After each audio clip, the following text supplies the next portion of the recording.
My friends, I have a special treat for all of you today. Because you know what we're going to do? We're going to do a reaction video. Oh yes, we're going to react. But we're going to do this to my very first reaction video. So as you guys know, I'm relatively a simplist when it comes to gear. I'm a firm believer. You have a good guitar, a good amp, a few pedals for effects. A lot of the tone comes from your fingers, okay? Now, when people have crazy guitar rigs, knowing when you play live, if you have a problem, something goes down, there's a technical problem, the more stuff you have got to figure out, the more of a headache it is, and the more it really pulls the show down, and it's very stressful. I've been there, believe me. So when I look at some of these crazy guitar rigs, I'm looking at these going, why? These guys are great guitar players. Why are they doing that of some of these pros? Well, my first reaction video was on September 1st of the 21. Do you remember that? September 1st. This was my first time trying to do this type of video editing, so I'm expecting some pretty serious awfulness. And right now, it has 67 views, 5 comments. What do you think? Yeah. So, I'll put the link to this video in the description. I don't know if I can do this. Can I do this? Should I do this? Will y'all join me for my reaction to my first reaction video? Oh, I just remember just the syncing and the editing, just botching it up. I remember it wasn't very good, but for you guys, I'm going to lay myself in harm's way. Oh yes, let's do this.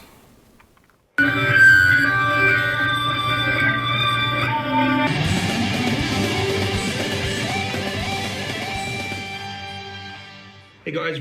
That was my very first guitar intro. Brian here, and we're going to do a different type of video today.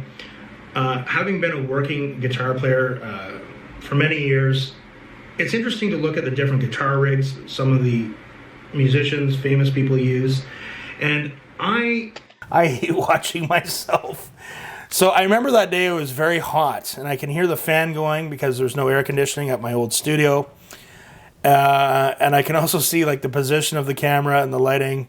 But also the angle isn't so good. And also there's a picture of cherries on the wall. What the hell is up with that? Oh, if I could slap my younger self. A long time ago I saw this video and it was just so crazy. It was the rig rundown of Vernon Reid from Living Colour. Now, Vernon Reid, Living Colour, wicked guitar player. Wicked. He doesn't need all that garbage on stage. I wanted to make it clear at the beginning of this video, I am a fan of Vernon Reid. Back in '88, Living Colour were the bomb, man. That album, I believe it was called Vivid, came out. And I remember being in grade 10 in high school, and I'd be in my study hall class, and I had, well, it wasn't a... No, you weren't. Sony Walkman, because I couldn't afford it. Were you really? But it was like a lower end type of Walkman deal, and I remember sitting in the corner listening to that album over and over and over, and at the time, Vernon Reid was, although he'd been around quite a while, he was new on the scene. Buddy, just get to the point. I'd never heard of him before. And his playing was just different. And it was just cool. Like Cult of Personality was a cool song. And they had some cool songs on that album. And I remember just really, it connected with me somehow. And I really enjoyed it. So I respect Vernon Reid as a musician, and I've been a fan. I kind of lost touch a little bit with Living Colour. I liked their first album, and then you know, their subsequent albums didn't connect with me as much, and I kind of lost track of them and what they were doing. But what I want to do here is I want to do a reaction video to this his guitar rig, because it was pretty crazy from what I remember. So I haven't seen this in quite some time. But what I'd like to do is go ahead and take a look at this. Awesome. Can we talk about your amps? Yeah, man, I'm a boogie dude. Cool. Right. And this is That there alone, well, he's got 2, but like he's got a dual rectifier. Cool. That's awesome. Okay. 2 duals. This is basically this is an old. So you notice here, so he's got a few heads and another amp mic, and he has a rack in the corner with some, it looks like he's had some effects or something running through it. So keep note of that, okay? Oh my God, the video editing, oh my God. 90s recto, this is like the first head. They sent me, this is a some are verb, and basically they're both powering two recto cabs. Are you running stereo between them or switching? Yeah, You can tell lining the audio, they're just slightly out of sync, but it's barely passable, I guess. But like this one feeds this cabinet, and this one feeds that. Yeah, because out front you could hear a real stereo spread. It's got to sound. It's going to be pretty awesome now that behind you just panning and spreading like that. And kind of the other thing I'm doing is I'm using running VG99. So it looked like he was running an actual Kemper unit, which for anyone who's it's top of the line when it comes to modeling. And Kemper, they run a lot of money, but a lot of the big bands, a lot of the big rock and metal bands are using them now. Hell, a lot of them are just plugging right into a PA with them. Profiling amp. Oh wow! And I've been doing. Never seen anyone with a live rig like this, and he's a phenomenal guitar player. I don't get it. If I ever met him, that's one thing I'd say. I'd be like, dude. This thing with these kind of. There you go. The editing. And then when I'm talking, you can hear the fan in the background. Oh my God. Splitting molting mixers. They're these little mixers. I found them DOD. Look at all the crap on the ground. That's only half.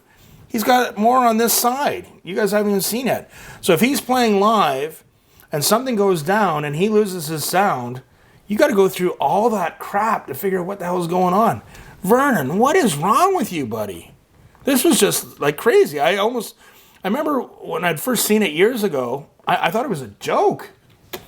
And they're pretty versatile because they're mono. They're 4 in and 1 out, or they're 1 in. So guys, as we're watching this, again, Vernon Reid can probably afford to have a couple of guitar techs who run around and do everything.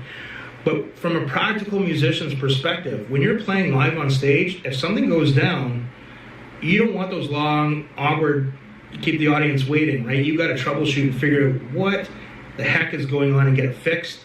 If it's a faulty pedal, faulty connector, you want to have troubleshoot it right away and get it out of the mix, take the pedal out of the mix, take whatever, just the show must carry on. So I'm looking at this from a troubleshooting perspective too when you're playing live. He's playing, he's got guitar techs he's paying, he probably doesn't have to, it's not his problem, but that, if you're a guitar tech here, and I'm just looking at this going, man, they must get paid. I'm still blown away watching my reaction to the reaction to this. Very well, because I wouldn't want to deal with that. Like, this is just really starting to get insane. So it has a Kemper modeling amp, has all the effects built into it. You can see one of my old prehistoric lights behind me there. No concept of clutter in the background. Oh wait.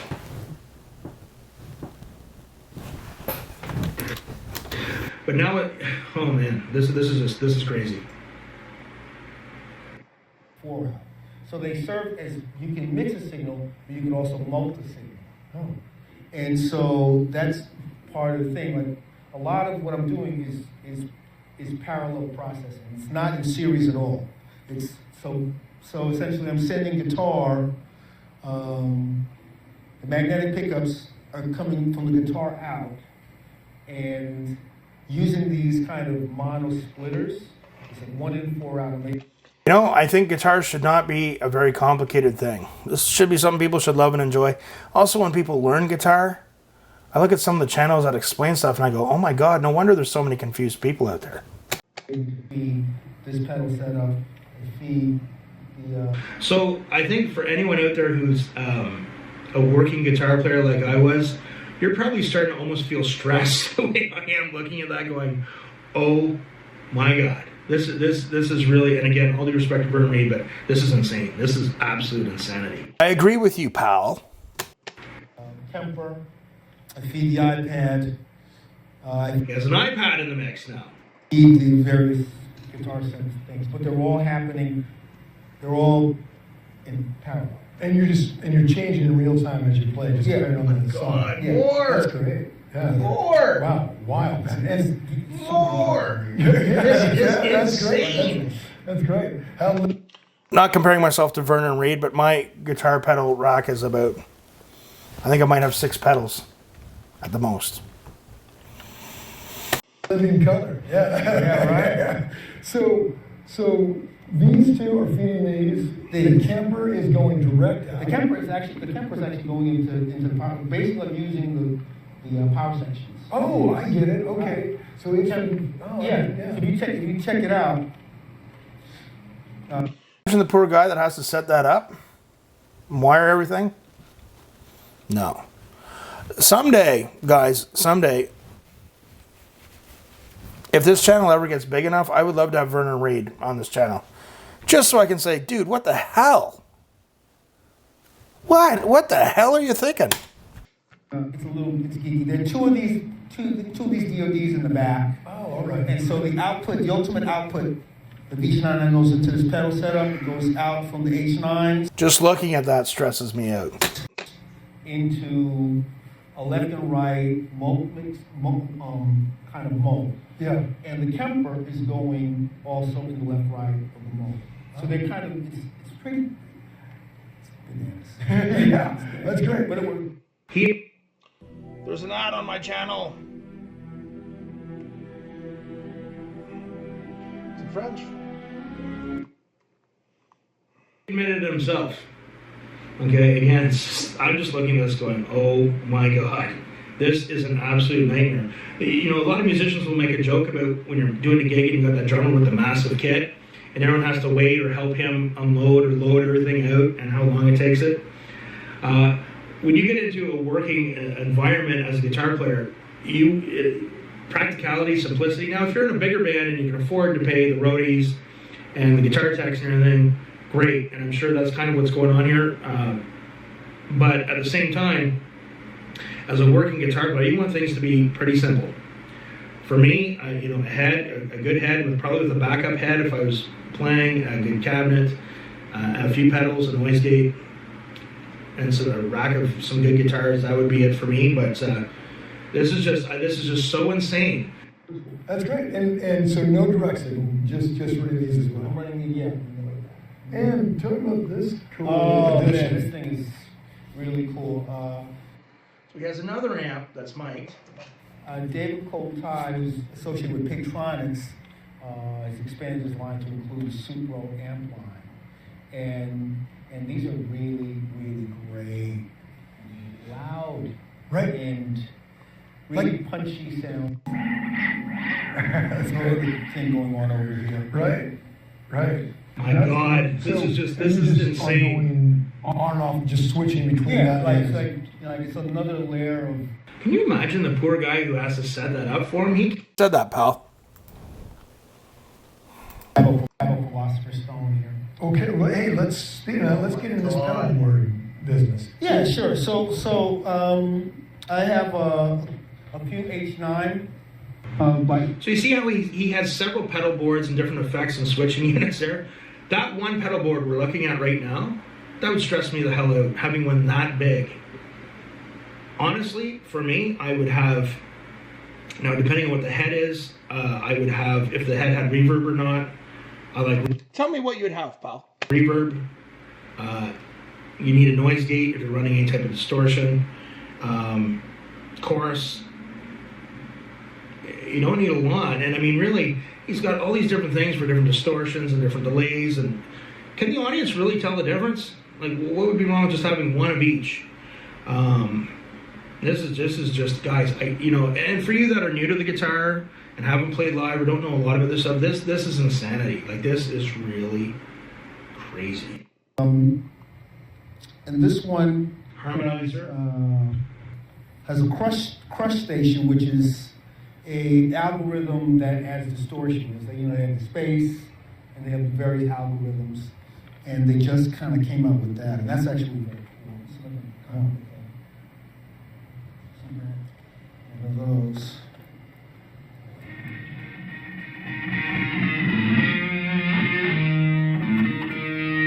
Now that distortion that's coming from the H9. That's pretty good. Yeah. Vernon, how many distortions do you need? If you think of all the time that he had to noodle around and put all this together, he could have been doing other stuff. He could have been watching Mindhunter on Netflix. You could have been going to the gym, getting some workouts. Could have been barbecuing. Could have been drinking beer. You could have done all kinds of things, but oh my God, that just, watching this video now, I'm re-feeling the stress I felt when I was watching it and doing the reaction. It's so weird to watch now after all these months and so many reaction videos, and I hope you guys can see my editing skills are a little better. Maybe not, maybe it's worse, I don't know, but when I talk about like Prince has a few pedals, maybe one little effects unit, a wah pedal and a whammy at the most. Doesn't need much. Vernon Reid doesn't need much. I don't know what the hell is going on in this guy's mind. That's like not a sound you would associate with an H9. Yeah, or imagine it from a Supra. You know, it's pretty cool. Yeah, and I have this thing right here by Source Audio. This is like their classic distortion. It's got various.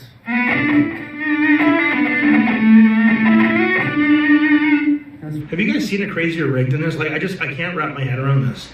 It is pretty stressful, I must tell you that.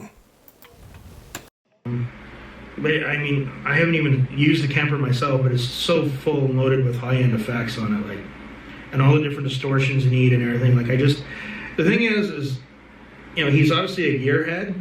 He can hear little differences and nuances, but I remember years ago I was in a working band. It's one of my stories again. We're going to skip that.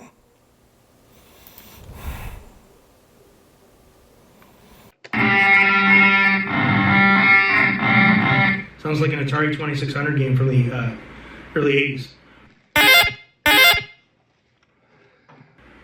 Oh man, guys, this is just crazy. You can control what it does by moving the volume knob. Oh, cool. And this is very special because Always special, all right, Vernon. that's Traditional pedals. right, and that goes to the combo. Okay. So that's just. He cleans up the pedal up. He makes, you know, he has this very cool switches that he puts in. Oh, very puts cool. little roll bars, you know. Yeah, that's very cool. Yeah. That's what a great box that is, right? Yeah, it's really it's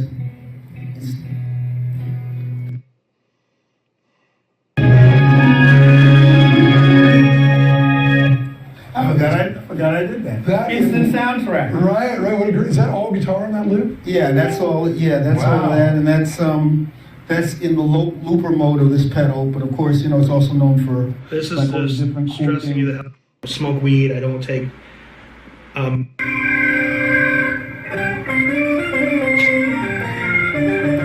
pedals, more volume pedals, more swell pedals. And that's Yeah, so clearly I was lacking a bit with the video editing at that time, but the feeling remains the same. It was the craziest pedal. Imagine just having to buy 9-volt batteries for all those pedals. That'd probably run you at least $1,300 a night. I'm kind of being silly. A lot of money, you know. More units, Vernon. So there's some hints of my humor's in there. But for me, it's just I'm having a hard time watching this with the video editing. But I do make some valid points as a working musician. That was the craziest guitar rig I'd ever seen, ever. Right. Yeah, so that brings me back to September. That brings me back to September 1st of 2021. It's before we knew each other. What do you think of that, eh? So that was my first reaction video. A lot of memories about, I remember being very frustrated trying to learn how to do the video editing, getting the audio in sync with the two videos, and now hopefully, I think anyway, my editing is much smoother. But I remember this was quite something. I remember when I recorded, I remember it was a process. I have a process now, so when I edit my videos, depending on what they are, usually, you know, there's the shooting time, the editing time, the uploading time, everything. If we looked at one video, I could probably do it hour and a half. But I remember this took me several hours to do, just trying to coordinate the editing. It was my first time doing that type of edit. A reaction video edit is a little different than other types of video editing. But it was something. I remember I learned a lot from it. And shortly after, when I was still recording there at my old studio, it was better. I got the lighting better. I got some panel LED lighting, and I had the video coming down slightly as I do here. It just gives for much better look, much better color, and much better effect. But that was my first reaction video. So if you guys ever want to just have a little chuckle one day, just go back to it. The link is in the description box. Let me know what you guys think. What do you think of my first live reaction? What do you think of my first reaction video? Remember, practice hard but practice smart. We'll see you soon.